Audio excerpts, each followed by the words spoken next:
What's up, everybody? This is a special episode, Enlightened Masculinity podcast.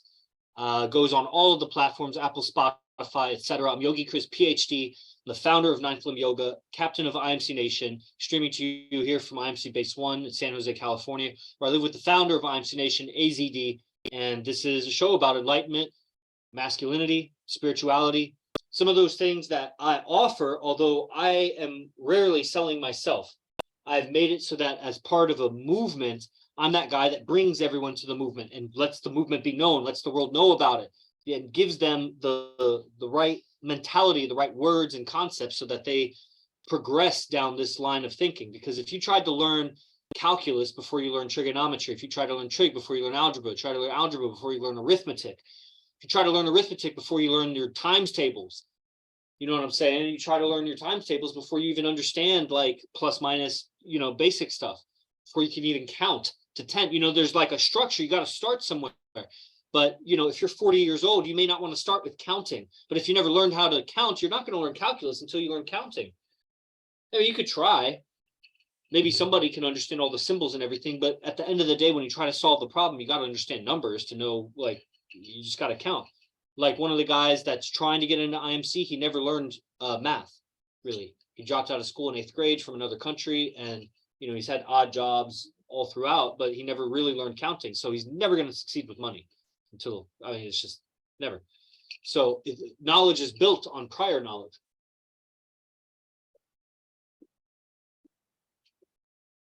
To the point where you actually, a lot of times, forget prior knowledge. You'll forget some of the fundamentals in, like, let's say for wrestling, I'm relearning how to teach beginners. So we started an IMC Warrior Academy, where the main offering is a street self-defense system known as Panjo that AZD developed. And then it makes a lot of sense that my wrestling background and my yoga background, and especially just with my whole mentality and just my lifestyle, like the way I teach wrestling is very informed about the physical demands of combat sports. And the way that I practice and train wrestling is very informed about injuries and sustainability and longevity of practice. The way I do jujitsu is very aware. Like the guys, when I show up, they don't really warm up. And if I show up late, like today, because I had a meeting, so I missed the technique. And while they're finishing up the technique, I'm warming up my body. And then one of the guys has to go to the restroom. So the other guy asked me to come and drill with him, practice. And I was like, I'm still warming up, even though I was like, I felt like I could have, but I've done this enough in life, in so many activities, that without the right warm-up, like you think you're warm enough, and then when you pull something or whatever, and you're like, fuck, if I just spent 5 more minutes warming up instead of just jumping right into this activity. And that just takes a self-control, self-awareness, both mentally and physically, like, when am I actually warmed up enough? And mentally, like, I know I'm not warmed up enough, even if my body feels all right. I'm not just going to jump into it. Dang, battery's low. What, in the living room? Oh, I thought you looked over here. Yeah, so I'm going to pause the recording and then we'll come back with when I get the charger.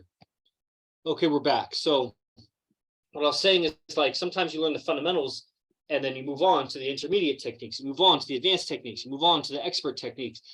And you may be so far displaced from those beginner techniques that you kind of forget some of the beginner stuff. And getting back into like teaching or whatever, you have to start remembering the beginner stuff, because like you can't just teach advanced things to guys that don't have the structure, the foundation and fundamentals and whatever.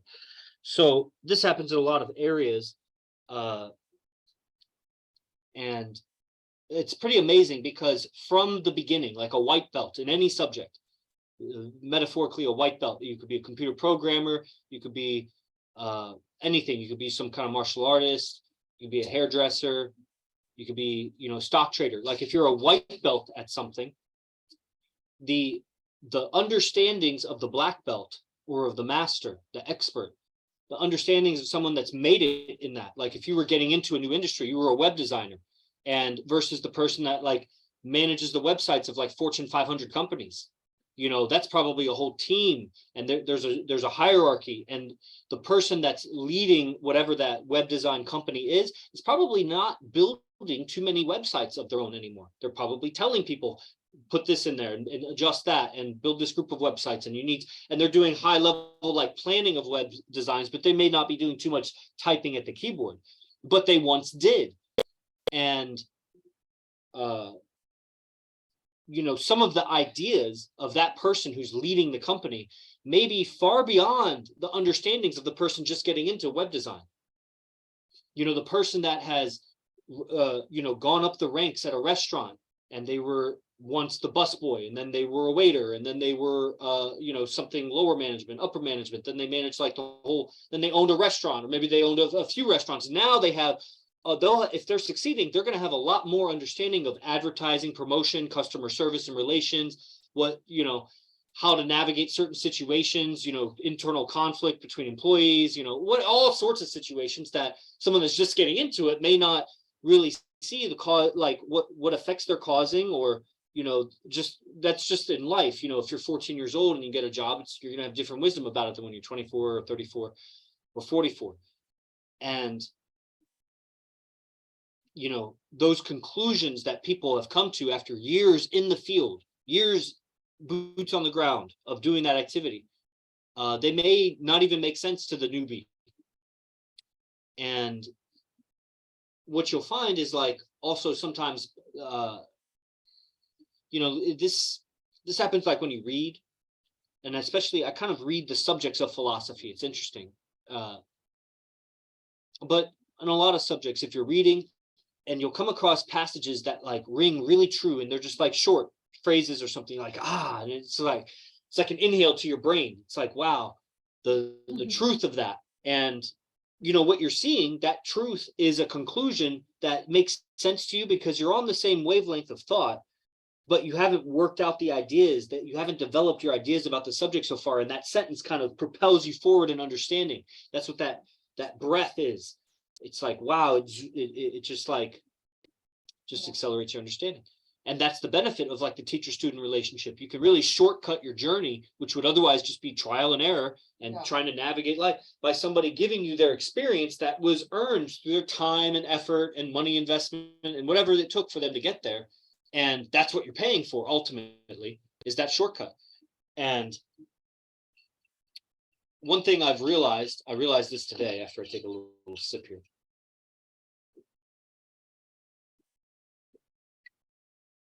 Let's take, for example, I'm teaching yoga for beasts at this new Warrior Arts Center.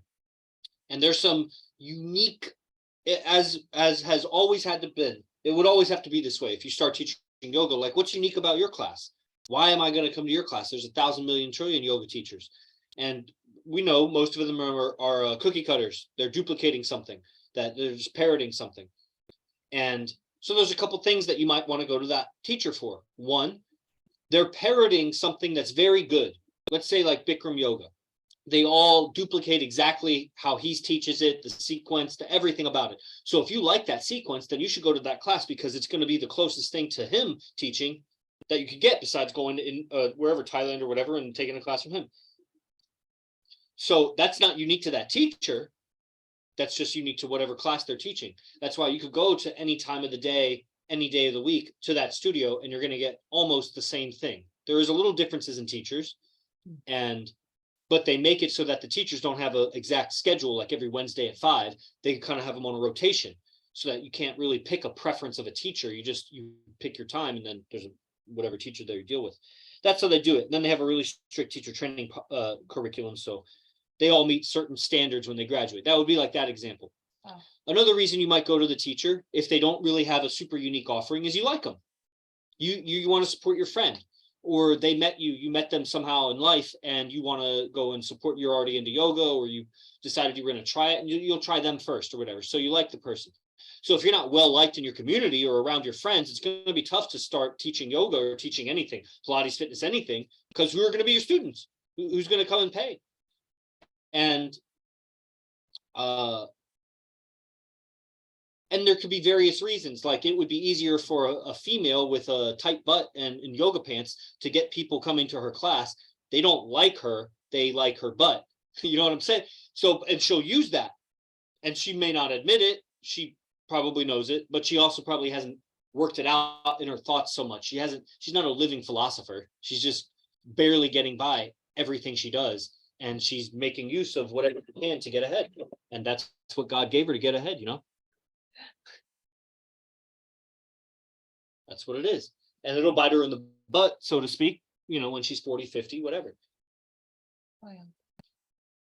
So, but then there may be other reasons, like what, so they like the person, they more or less like you because of what value you offer in life as an influencer, through status, through your beauty, and the guy or girl wants to be associated. The girl wants to go to the beautiful yoga teacher's class, even though her yoga sucks, because then they can take a selfie with her or be associated with her when they're out. Like, it's a status thing.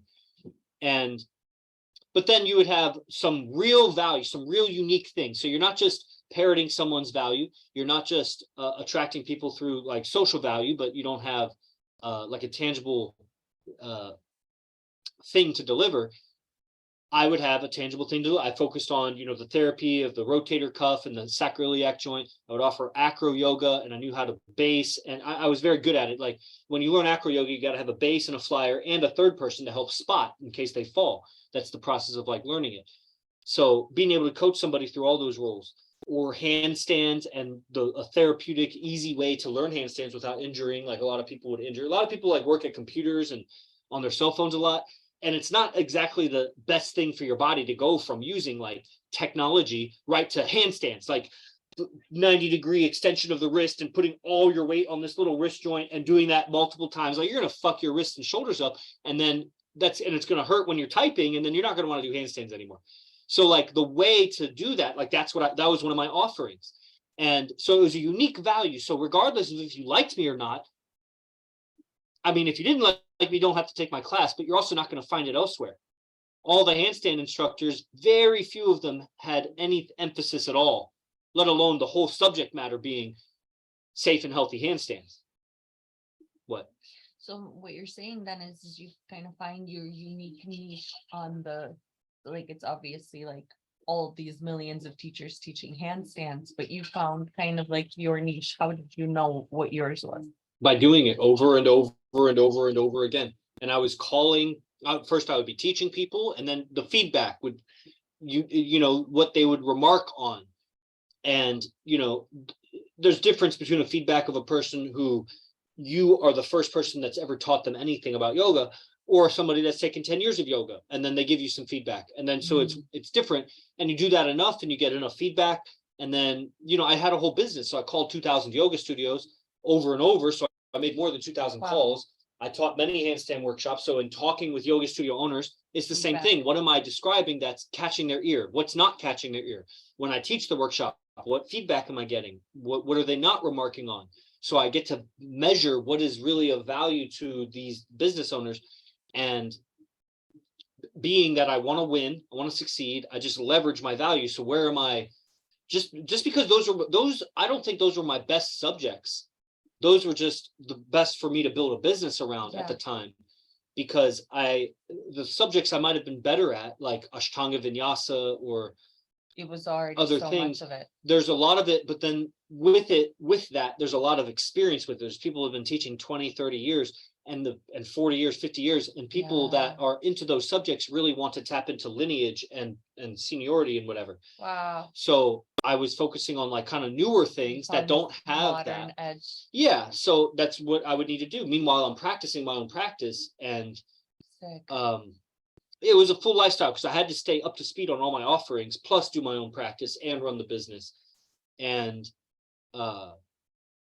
so I would have that unique thing, and I would leverage that, and I would keep honing it. Every event it'd get a little better, and I would take notes before and after and work it out. And it's impossible not to innovate if you stick with it.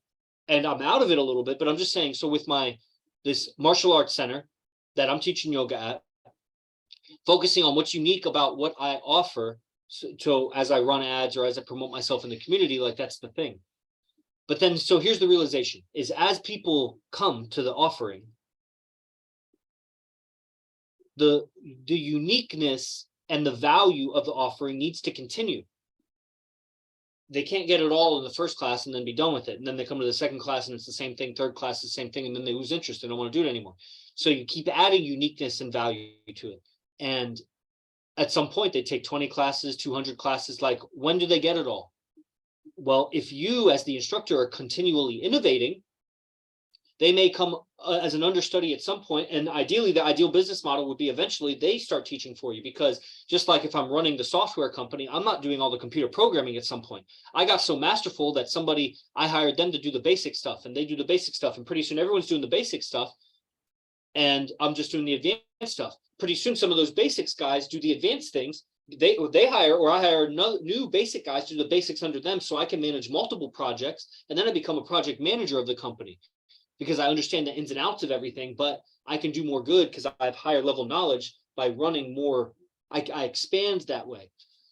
And so at some point, the yoga teacher maybe doesn't even teach that much yoga, but ideally has taught teachers to teach for them, and they run the business. They're still always practicing yoga, and they will always be teaching the teachers and advancing somebody, but maybe they don't teach the beginners anymore if they don't want to, or whatever. That's the chain of things. But ultimately, what a person, let's keep going with the yoga example. I could do this with wrestling. I could do this with the men's development program. I could do this with any offering. Wow. That as you're teaching, they're going to get so used to your character, so used to your personality, your responses, your ways of explaining things, your responses. I don't know if I already said that, but, hard times come, bills are tight, or, weather, injury, who knows, death in the family, like all sorts of things. They see your character in response to all of that. And on one end, let's using the yoga example, they really want that yoga. What you're teaching with the yoga, they can't get anywhere else. You've made it so that you're offering something that's needed and only you offer it. And so they'll go to any length. They'll travel across the country, whatever, to learn it from you. But if they don't like your personality, that's going to weigh on the value of the technique. They may study you remotely because they don't want to study you in person because they don't like you, but they like your technique. You can see how the opposite could be difficult also. If they really like you as a person, but your technique is garbage, man, it's just not that good. And they want to support you and they like you and help you, whatever, but they're not going to be so dedicated because they don't really believe in your shit. You need both. They got to like you and your shit's got to be really good. And as they come up, it's hard for people. Remember when I said the white belts aren't going to see the conclusions of the black belt. So I'm trying to give you some black belt conclusions and help you understand that the kind of character and personality, how do I want to say this? That more and more, like, okay, so they're coming to my yoga techniques and they love the yoga techniques. It helps them so much in their injuries in life. They're teaching and they can teach things. They're way advanced to other people because of what they've learned from me. They also want that feeling and experience with my character. So as they learn mannerisms, or they learn responses to life, let's say we go out to eat or we go to lunch after the yoga workshop or something, and they see how I interact with the business and how, my certainty, my movement, the music we listen to on the way, like how I drive, all these things that they're like, wow, this is value too. It's just the way he did that yoga technique is also the way he drives. It's also the way he interacts with the waitress. It's also the way he pays the bill. It's also the way he returns to the yoga studio. Like all of it is value. And so you'll get those higher level students when they admire your living, your lifestyle, in addition to the subject you're teaching. Mm-hmm. And so more and more as you advance 10 years, 20 years, 30 years down the line, your students will be students of life of you, who have also adopted your techniques as a vehicle for their self-mastery. And then fast forward, go further, another 10 years. Imagine you live for 800 years. So you have a lot of years to get good at this thing. And at some point, you'll start getting students of life over students of yoga. You'll always be known as the yoga teacher, and you'll have your videos out there, and maybe occasionally you'll teach some yoga. But really the people that are coming to you are students of life because you taught yoga for so long. Those students got to know your life. They started appreciating your life. So you were able to develop your life differently because you're just like I would develop my yoga offering by teaching my yoga offering. As I'm teaching life, I get better at life. It's the same thing. You see the feedback where your responses are getting positive, it's affecting people, and you start to adjust and calibrate so that you give value. The trap is to depend on the external input. And so you end up calibrating yourself to fit the audience and losing yourself in that. So you got to be willing to lose everybody for your path again and again and again. Just because you make it, lose them again, lose that group, lose that. That's what I've done. I shed my wrestling team, I shed my PhD team, I shed my yoga team and teams before that. Yeah. Right. No. So what I'm describing, when I say selling your unique value, or what did I forget what I called this, selling your value. Ultimately, your value is going to be in your character. Like if you were a web designer, guys aren't going to want to work for you if they don't like you. They got to like your web design skills, your business skills, your networking skills, how you get the big deals and everything, and also how you lead them in a management sense. But that's going to be really closely related to, do they like you? Do you have really cool, legitimate value, social value, status value? And more, as you move on up, they're going to, are you raising your hand? What? Like, how do you get people to like you? Professionally.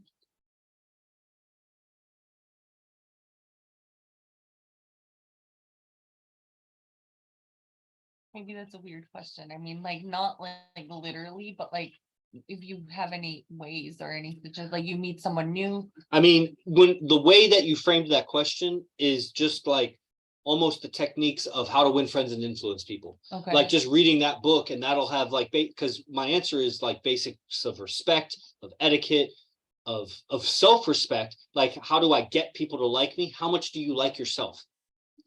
And people are in delusions also about how much they like themselves, because they get in certain situations and you'll see them not liking themselves anymore. They're acting like they don't like themselves, like they carry themselves down. You know, like you could see someone like walking with their shoulders slunched and looking down, and you ask them, do you like yourself? And they'll be like, yeah. And it's like, well, why aren't you walking like you like yourself? You know, so people are in a delusion about, do they really like themselves? But then people are on all sorts of delusions. There's people that think their yoga is great, but it's not. Yeah. And so not everyone's going to like you. I don't even know if it's going to be half the people. I think that just loving yourself, showing respect to yourself. So when people are not respectful to you, it's not about disrespecting them, but it's about where you put your attention and your energy, where you give your communication and your interaction to, and how you navigate the ups and downs and all of the complicated situations. When people witness that and they admire that, and they want to be like that, so you present yourself in a way that other people like, that they want to be more like that. The reason I'm asking is because you kind of are making me wonder, like, thinking about myself in my podcast, and like when I have a new person come for 1 week, for example, and they don't want to participate, that's okay. Like maybe they're just listening, and I don't know if they like if they like it or they don't like it, if they like what I'm Right, saying, you're in or that don't. space because you're allowing them not to participate. You're in that uncertainty about it because you're not interacting with them. Right.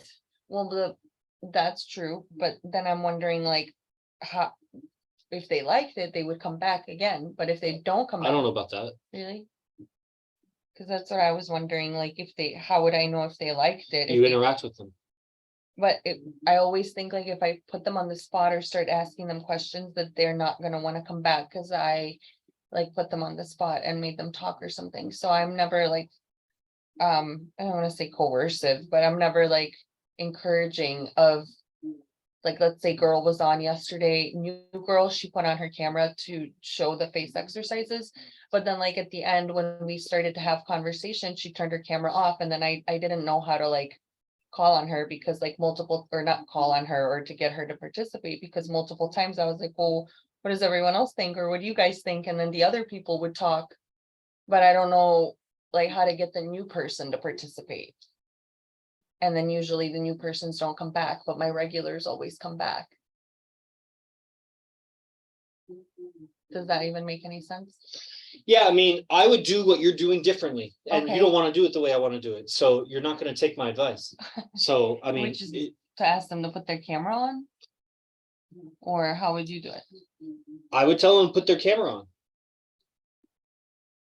Because could be guys in the background. Yeah. Because they may not be paying attention, and it's just wasting your time. You're giving them energy, and they're not giving it, they're robbing you of energy. That's why you have all this doubt and insecurity about it afterwards. And it is an insecurity. It's like, I don't know if it was good or not. I don't know if it was good enough or not. That's, Well, no, I've had feel that like same thing when people aren't, when I don't get enough feedback about something, and it's like, I don't know if it was good or not. That's an insecurity. And the solution is you solicit interaction. The point is interaction. If they don't want to give interaction, then you just tell them, I don't know if you're liking it or not because your camera's off and you're not giving any responses. So are you shy? I mean, this is just a women's group. You I know, know sometimes I do. I think it makes people feel weird. It makes me feel weird. you feel weird now. I do. So you're going to feel weird either way. So there's one way you're running from the weird feeling and you're creating a different weird feeling for yourself. That's the whole mental situation that the natural wouldn't do. The natural would handle it in the moment that, you know, this is creating a weird situation. Like I'm talking to a blank square that's named Jenny or whatever. Like, and I don't know if you're getting it or not. And I'm not just doing this to talk to myself. I mean, I could just like talk to a wall right now. But then, you know, there's other ladies on, and so they have their cameras on, you're interacting with them. You could go with that strategy and just make the interaction so good with the other girl, but then you keep it inviting the other girl to turn your camera on, you know, whenever you feel comfortable and you want to interact. I think that And then did you keep happen yesterday, actually. Sorry to interrupt. Yeah, so But just go with Ella's that. camera inspired someone else. Don't name people. Oh yeah, sorry. So, okay, what I'm saying, because that's a different subject, so off the Yeah. subject, because I want to end this, is whatever you're offering, eventually it's going to be your character that you're offering at the higher levels. In the beginning, you're just selling some skill that you've acquired somewhere. So you're selling that you can do a task that you've taken the time, your lifetime, your life energy to learn something. So you can do something in a much less time than someone else can do it. So that's worth something to them. They pay you because they don't have to use their time. You'll do it in shorter time and they just pay you for it. And then you keep doing that, you advance in that, you evolve in that, and you'll be able to charge more, you'll be able to do more for the same amount of time, create a bigger effect and everything. You become more valuable as a skill, as a mechanism in the machine, as a robot almost. But then the human in you, do they like interacting with you? And for you to be able to scale whatever you're offering, you know, this is no,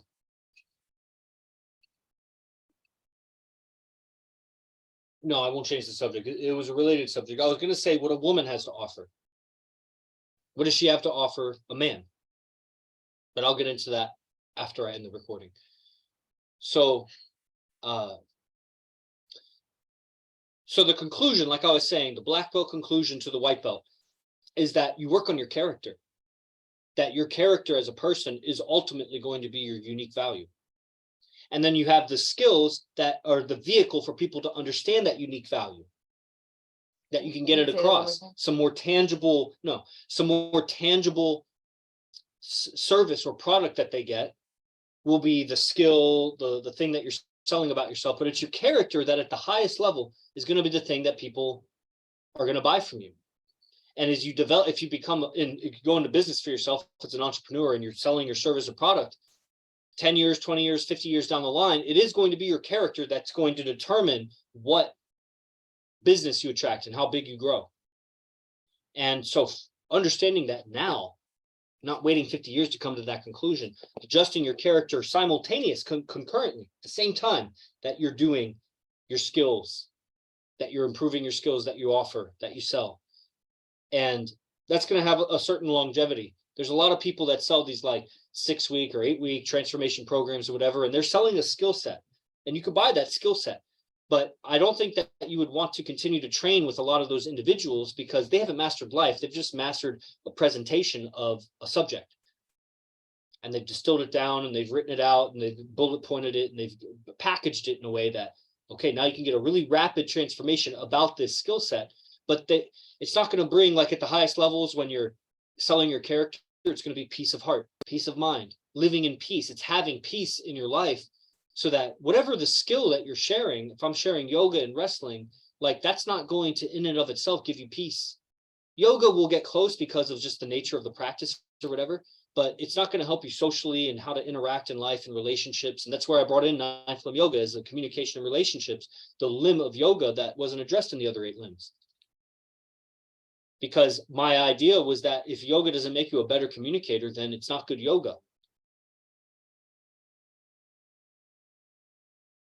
And that's how I'll teach wrestling also. So the people that are attracted to my yoga and my wrestling, they're going to get that information here at the white belt level. So it's like a North Star for what I'm offering, and keep going and fast forward. And that's the unique value.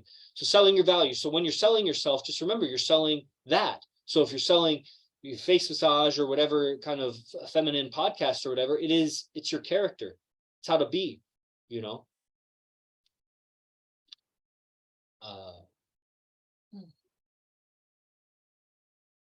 Yes.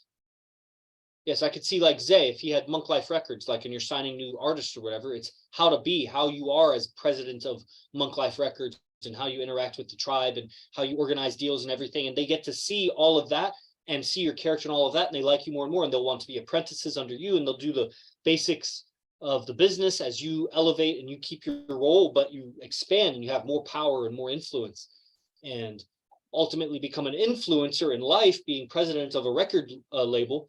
And you'll have all kinds of networking and that are not within the record label, but like laterally with other kinds of industries and other influencers and other things, because they want to know you for the skill that you have, but then they'll really want to know you for they like you. And that's a social value. There's a value to you, you know, your cultural value and just everything that you bring, your presence, your social savviness. In IMC Nation, your understanding of females in social environments. That will set you apart from every other man. All right. And that goes for you too on TikTok. So when you study this IMC stuff, you'll be totally different. You'll be in the same world, the same venue and environment as everybody else, but you'll see it differently. You'll see the ones and zeros very differently on the male and female dynamic. And those are just words. You might think you already see that. You don't. You don't know anything until you join the program. The link is in the bio on Instagram and on TikTok. You can click that. On YouTube, you'll find the link all over the place. And everybody here on Zoom, thanks for showing up. This podcast gets posted on all the platforms. Like, share, you know, subscribe, leave a review, all that good stuff. Click the link in the description to join up, the newsletter and everything else. Until next time, I'm Yogi Chris. I'll see you next time. Jai Guru Dev.